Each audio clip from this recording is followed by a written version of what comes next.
પાટણના સિદ્ધપુરના એક ગામમાંથી બોગસ તબીબ ઝડપાયો હતો। ખડિયાસણથી સહેસા રોડ ઉપર ગ્રામ પંચાયત નજીક એક મકાનમાં બોગસ તબીબ પ્રેક્ટિસ કરતો હતો તો પોલીસે દવાઓ સહિત મેડિકલ સાધનો મળી કુલ 7 લાખથી વધુનો જથ્થો જપ્ત કર્યો હતો।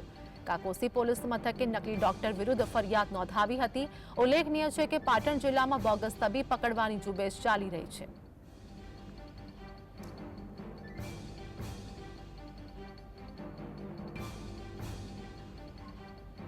પાટણમાંથી બોગસ તબીબને ઝડપી પાડવામાં આવ્યો છે। પાટણ જિલ્લામાંથી વધુ એક બોગસ ડોક્ટરને એસઓજી પોલીસે ઝડપી પાડ્યો હતો।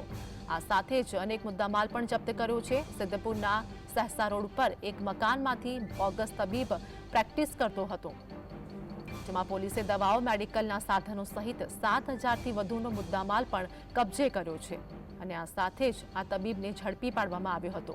કાકોસી પોલીસ મથકે નકલી ડોક્ટર વિરુદ્ધ ફરિયાદ નોંધાવી હતી। સંવાદદાતા અલ્કેશ અમારી સાથે જોડાયા છે। પાટણ જિલ્લામાંથી બોગસ તબીબને ઝડપી પાડવામાં આવ્યો, હાલની શું અપડેટ?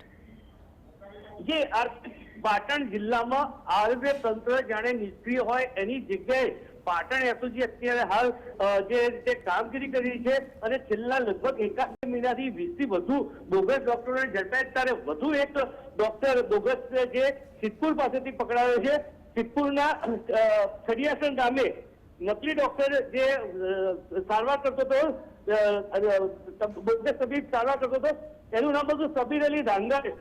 એને જે ગ્રામ પંચાયતના મકાનમાં પ્રેક્ટિસ કરતો ને એની પાસે પોલીસે રેડ કરવા લગભગ 7 લાખ નો જેટલો મુદ્દામાલ હાથમાં આવ્યો છે। આમ જે કામગીરી આરોગ્ય વિભાગ કરવી જોઈએ કે એસઓજી કરીને હજુ પણ ખૂબ જ મોટી સંખ્યામાં નાના ગામડાઓમાં આવા બોગસ તબીબો કામગીરી કરી રહી છે। ત્યારે જે આરોગ્ય વિભાગ છે એમને સતર્ક થવાની જરૂર છે, કારણ કે જે તબીબ આવા નકલી તબીબો જે ગરીબ લોકોને છેતરતા હોય છે। જી આભાર અલ્કેશ, માહિતી આપવા બદલ।